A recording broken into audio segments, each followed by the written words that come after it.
Hello बच्चों, नमस्कार। आज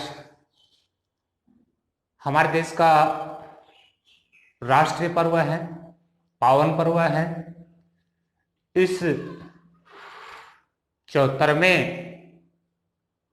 स्वाधीनता दिवस पर आप सभी को मेरी ओर से हार्दिक शुभकामनाएं। देश के प्रति हम सब का दायित्व है, हम सबका कर्तव्य है कि जितना हो सके हमें देश की प्रगति में सहयोग करना चाहिए, क्योंकि हम भी इस देश के नागरिक हैं। इसलिए हमारा अपना देश अपने लिए है, तो देश के विकास में हम सब की भागीदारी हो, ऐसा सुनिश्चित करें। ऐसी मेरी आप सभी विद्यार्थियों से आशा है। अब हमारा जो व्याकरण का टॉपिक चल रहा था, अलंकार, जिसमें हमने अनुप्रास अलंकार के बारे में पढ़ लिया था, जो शब्द अलंकार का भाग था। अब हम आज उससे भी ज्यादा रुचिपूर्ण शब्द अलंकार के अगले भाग पर चर्चा करेंगे, जिसमें पहला है यमक अलंकार और दूसरा है श्लेष अलंकार। लेकिन पहले मैं चर्चा करूंगा यमक अलंकार की। यमक अलंकार में होता क्या है, देखो विद्यार्थियों, इसमें एक शब्द वाक्य में दो या दो से अधिक बार आता हो, लेकिन उतनी ही बार उसका अर्थ है वो भिन्न हो जाता है। यानी वाक्य में, जहां वाक्य में एक शब्द दो या दो से अधिक बार प्रयुक्त हो और उन प्रयुक्त शब्दों का अर्थ भिन्न भिन्न हो, वहां यमक अलंकार होता है। बोर्ड पे जो व्याकरणिक दृष्टि से परिभाषा लिखी है वो देखिए क्या है। यमक, एक ही शब्द दो या दो से अधिक बार भिन्न भिन्न अर्थों में प्रयुक्त होता है, तब वहां यमक अलंकार होता है। अब यमक अलंकार के उदाहरण देखिए। इसमें मैंने एक उदाहरण लिखा है। ये उदाहरण है, आप कक्षा 11 में पढ़ चुके हैं। शौर्य के कवि भूषण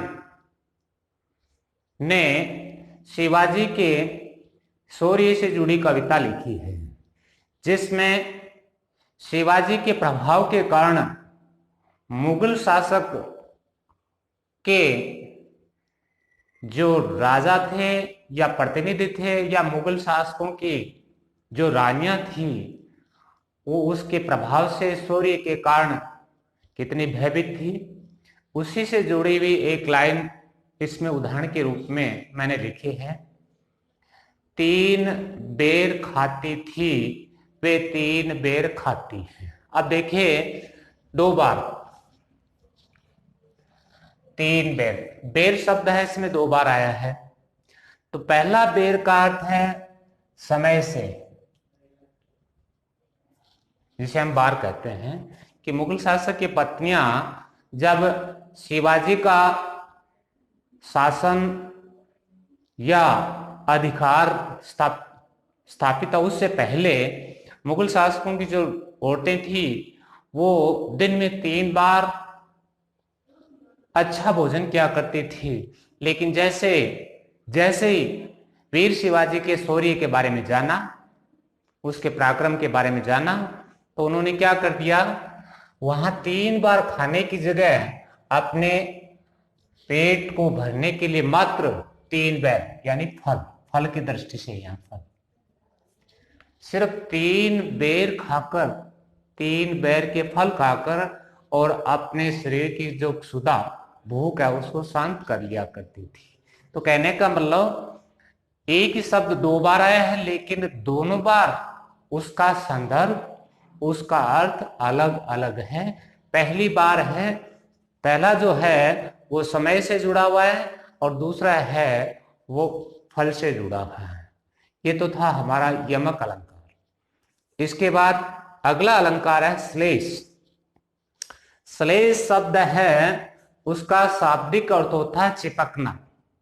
थोड़ा सा मैं पहले आपको बता देता हूं। श्लेष का अर्थ यदि आपके समझ में आ जाएगा तो फिर आपको समझने ज्यादा दिक्कत नहीं होगी।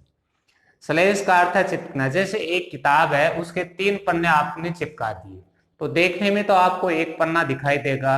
अब यदि उन तीनों पन्नों को आप एक एक करके खोलेंगे तो प्रत्येक पेज पर जो कुछ लिखा है वो अलग अलग मिलेगा। अब शायद आप मेरा संदर्भ समझ गएंगे कि शब्द तो एक है, लेकिन एक शब्द का समय के हिसाब से, स्थान के हिसाब से, प्रसंग की दृष्टि से अलग अलग अर्थ होता है, वहां श्लेष अलंकार होता है। तो व्याकरणिक दृष्टि से यदि हम भाषा में से निरूपित करें तो क्या होगा, देखो वही लिखा है, जब कोई एक शब्द एकाधिक, एक से अधिक अर्थ में प्रयुक्त हो तब वहां श्लेष अलंकार होता है। अब श्लेष अलंकार भी 2 होंगे, शब्द श्लेष और अर्थ श्लेष। शब्द श्लेष में क्या होगा, जहां श्लेष का चमत्कार शब्द में निहित हो, शब्द को ही चमत्कारित करता हो, वो तो होता है शब्द श्लेष अलंकार।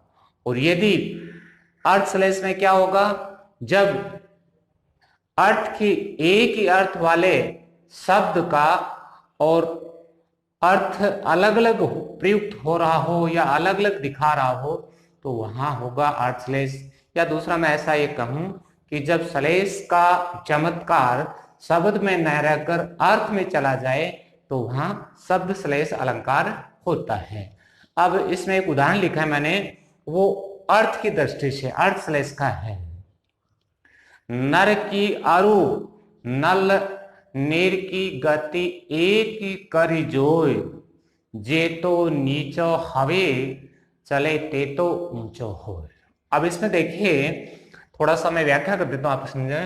नर का मतलब मानव से, मनुष्य से, और नल नीर नल का पानी की गति, यानी उन दोनों का, एक मानव का स्वभाव, मानव का जीवन और नद में बहने वाले पानी की जो गति है, वो गति का मतलब उनका एक तरीके से अपना स्वभाव एक जैसा जोड़ा गया है। गति एक करी जोड़, यानी उन दोनों की गति एक जैसी है। कैसे, जे तो नीचो हवे चले। मनुष्य के लिए कहा गया है कि आदमी जितना झुककर चलता है उतना ही उसका मान सम्मान बढ़ता है। जैसे आपने बहुत बार सुना होगा, अकड़ना तो मुर्दे की पहचान है और झुकना जिंदा की इंसान है। तो वही बात है। तो इस संदर्भ में जे तो नीचो हवे चले ते तो ऊंचो हो, ऐसा माना जाता है कि पानी जितना ऊपर से नीचे गिरता है उतना ही वो वापस ऊंचा हो जाता है। जितना नीचे गिरेगा, जितनी स्पीड से गिरा उससे ज्यादा वो ऊपर उठेगा। ठीक उसी प्रकार मनुष्य के लिए, एक व्यक्ति के लिए, इंसान के लिए क्या होता है, वो जितना झुककर, मतलब जितना विनम्र होकर चलेगा, जितनी वो सजगता दिखाएगा उतना ही उसकी महानता और उसकी प्रसिद्धि होगी। तो यहाँ ऊंचो शब्द है, अर्थ के दृष्टि से देखिए ऊंचो का अर्थ ऊंचो होता है, लेकिन यहाँ 2 अर्थ हैं। ऊंचो पानी के लिए ऊंचाई और मनुष्य के लिए महानता। तो ये अर्थ श्लेष है। अर्थ श्लेष का उदाहरण मैंने आपको लिखकर बता दिया, और शब्द श्लेष का बहुत सारे उदाहरण हैं। आपके एक रहीम जी का दोहा है, रहीमन पानी राखिए बिन पानी सब सून, पानी गए ना उबरे मोती मानस चून। पानी शब्द आया है उस पानी के संदर्भ में 3 मोती मानस चून। मोती के लिए पानी का अर्थ होता है चमक और मानुष के लिए होता है इज्जत। और चून के संदर्भ में 2 अर्थ हैं। चून को यदि आप आटा से जोड़ेंगे तो बिना पानी के आटे से रोटियां नहीं बनाई जा सकती। और दूसरे संदर्भ में जो हम मकान में काम में लेते हैं उस चूने से लेंगे तो बिना पानी के वो चूना भी कोई काम का नहीं। कहने का मतलब पानी शब्द एक बार आया, लेकिन प्रसंग की दृष्टि से उसका अलग अलग है। मोती मानस चून तीनों संदर्भ में एक पानी शब्द का अर्थ है, उसका अलग अलग है। दूसरी बात, शब्द श्लेष में आप पर्यायवाची नहीं रख सकते और अर्थ श्लेष में पर्यायवाची शब्द भी रख सकते हैं। ये हो गया हमारा नंबर 3 श्लेष अलंकार। तो ये तो हमने पढ़ लिए अनुप्रास, यमक और श्लेष, ये थे हमारे शब्द अलंकार। अब हम आगे बढ़ते हैं। अगला हमारा अलंकार है उपमा। उपमा अलंकार में आपको थोड़ा सा ध्यान देना होगा, थोड़े से इसमें बिंदु ज्यादा हैं, बिंदुवार हम चर्चा करेंगे। यदि आपने उन बिंदुओं को क्रमशः सीख लिया तो फिर इसके उदाहरण आसान है, और फिर भी यदि याद नहीं रहता है तो उदाहरण देखकर आप पहचान सकते हैं। वो मैं आपको पूरा होने पर बता दूंगा कि क्या है। उपमा का अर्थ होता है तुलना करना।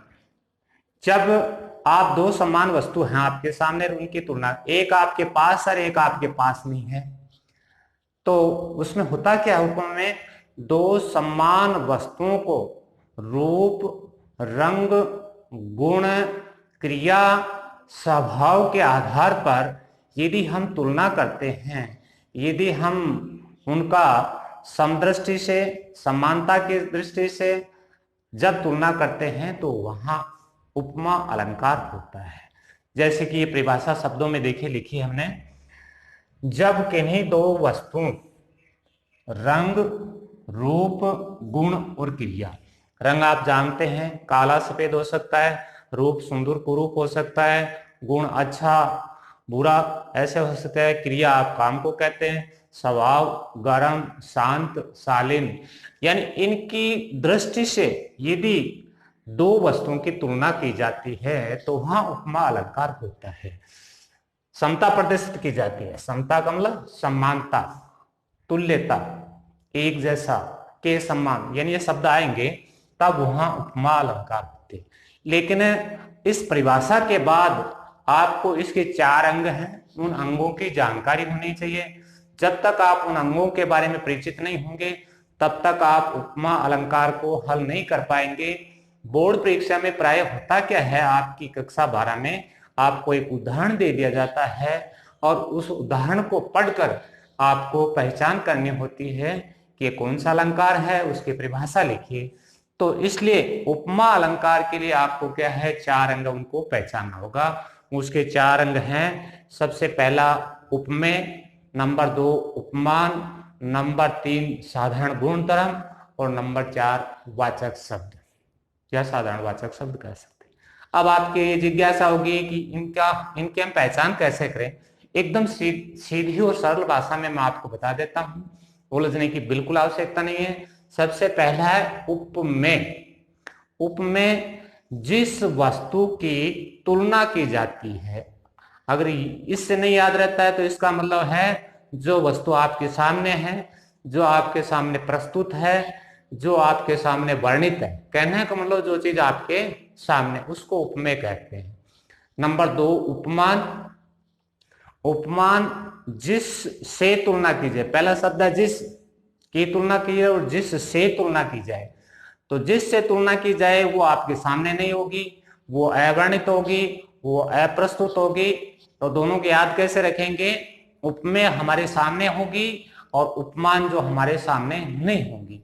तो हम सामने वाली वस्तु की दूसरी वस्तु से तुलना करेंगे, ये उपमा होती है। अब तुलना किस आधार पर करेंगे, तो साधारण गुणधर्म, यानी गुण के आधार पर जब हम उपमेय की उपमा से तुलना करते हैं तो वो होता है आपका साधारण गुणधर्म। और नंबर 3 है वाचक शब्द। वाचक शब्द यानी ऐसा कौन सा गुण है जिसके कारण उसमें समानता है। ये देखिए परिभाषा के रूप में सबसे पहला है आपका उपमेय, जिस वस्तु की तुलना की जाए, अर्थात वर्णित प्रस्तुत हो। उदाहरण लिखा है कमल सदृश कोमल हाथों ने। तो हमारे सदा सवाल आपके पास क्या होगा, किसकी तुलना की आपने हाथ से, तो ये आपका क्या हो गया, उपमेय। अब आपको दिखाई नहीं दे रहा है नंबर 2 उपमान जिससे तुलना की जाए वो है प्रस्तुत, तो उपमेय ये हो गया आपका उपमान। ये दोनों आपकी उलझन हो सकती है, ध्यान रखना। उपमेय आपके सामने होगी और उपमान आपके सामने नहीं होगी। नंबर 3 साधारण गुण। उपमेय तथा उपमान में जिस गुण वाली बात ये ऊपर मैंने लिखी है दिखाई जाए, तो यहाँ हाथ है, कमल कैसा होता है, कमल का गुण होता है कोमल, कोमल से बन जाता है विशेषण कोमलता, तो यहाँ कोमलता शब्द है वो इसकी गुण हो गया। फिर इसके बाद वाचक शब्द, समान गुण व्यक्त करने वाले शब्द, दोनों को ये समानता बताने वाले ऐसे कौन से शब्द हैं जो आपको देखते ही पता चल जाता है कि ये समानता को प्रकट करते हैं, समता को बताते हैं, तो उसमें आप याद रखें इसमें कुछ शब्द हैं सा, सी, से, सम, तुल्य, सदृश, सरिश, के समान, इन शब्दों को आपको याद रखना है। अब आपके यदि आपको कठिन लग रहा है तो बहुत सीधी सी बात है, आप उपमा का उदाहरण कैसे पहचानेंगे, सिर्फ आप ये अंतिम पंक्ति वाले कुछ वर्ण हैं या एक दो शब्द उनको याद रखते हैं तो आपकी पूर्ति हो जाएगी। इन शब्दों को, इन अक्षरों को देखते आपको पता चल जाएगा कि यह है उपमा अलंकार है। अब इसमें उदाहरण की दृष्टि से देखो, जैसे ये उदाहरण है, इसमें मैंने बता दिया आपके हाथ आपके पास हैं, आप साफ रूप से देख रहे हैं इसलिए उपमेय हो गया। कमल आपके पास उस वक्त है नहीं तो कमल से तुलना कर लें, ये हो गया आपका उपमान। और गुण क्या हो गया, कोमल, कमल का, तो ये कोमलता को बताता है, ये हो गया साधारण गुणधर्म। सदृश शब्द इसमें लिखा हुआ है, ये समानता को बताता है, तो ये तो हो गया साधारण गुणधर्म, और सदृश हो गया वाचक शब्द। इस प्रकार चारों जो अंग हैं वो इस उदाहरण में हम स्पष्ट रूप से देख सकते हैं। तो उपमा अलंकार है उसके लिए आपको पहले इन चारों अंगों की जानकारी होनी चाहिए, और इन अंगों के माध्यम से ही आप उदाहरण की पहचान कर पाएंगे।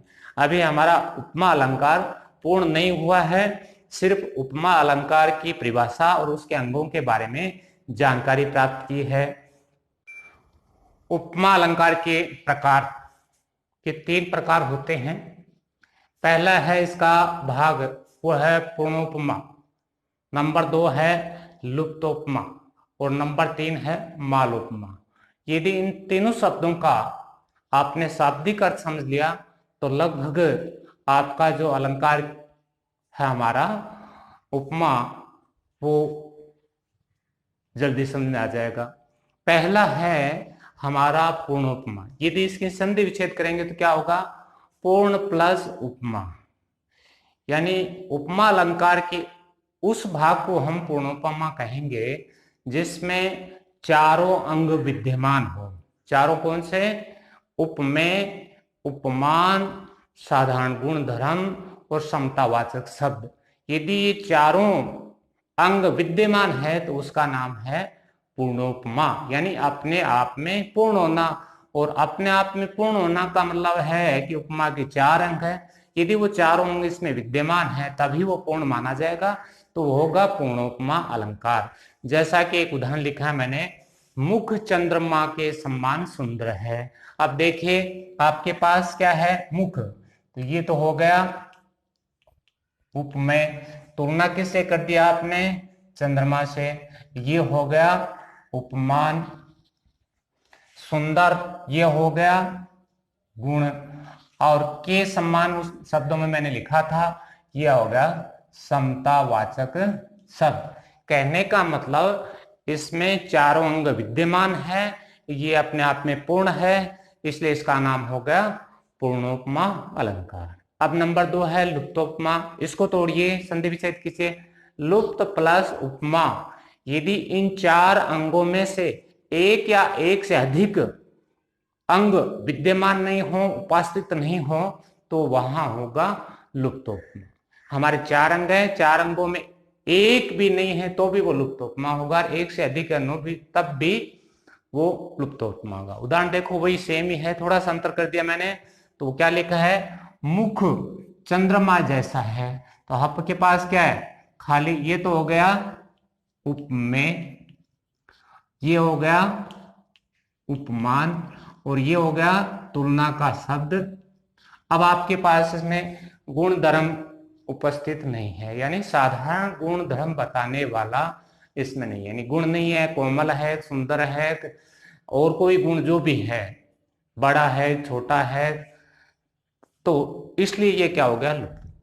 चार में से एक भी अंग विद्यमान है तो लुप्त हो गया।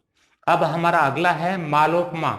माल किसे कहते हैं, जिसके पास धन ज्यादा होता है, जिसके पास एक से ज्यादा चीजें होती हैं। तो यहाँ जो उपमेय है, उस उपमेय के एक से अधिक उपमान हैं, तो वो आपका हो जाएगा कौन सा, अंतिम जो हमारा मालोपमा। माल प्लस उपमा, जब उपमेय की एक से अधिक उपमान उपस्थित हों, एक से अधिक उसके तुलनात्मक शब्द हों, तो वहां हमारा हो जाएगा मालोपमा। जैसा कि देखिए, मुख चंद्र और कमल के समान है।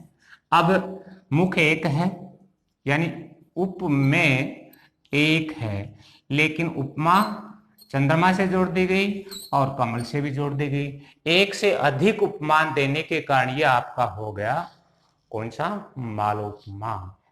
इस प्रकार आज हमने 3 पढ़े हैं।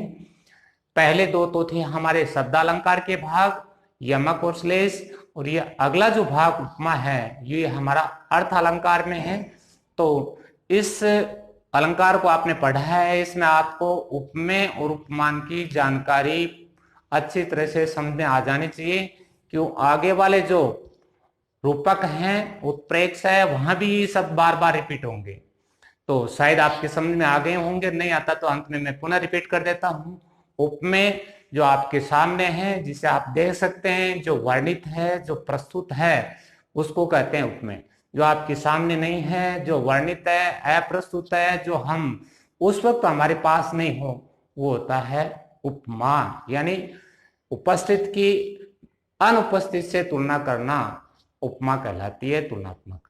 तो आज हमने जो अलंकार पढ़े हैं, निश्चित रूप से आपको रुचिपूर्ण लगे होंगे, आपके समझ में भी आएंगे। आप इनके बारे में गहराई से अध्ययन करें, और पढ़ने के बाद आप 2 प्रश्न है मेरे, वो आप उन प्रश्नों के उत्तर भेजना।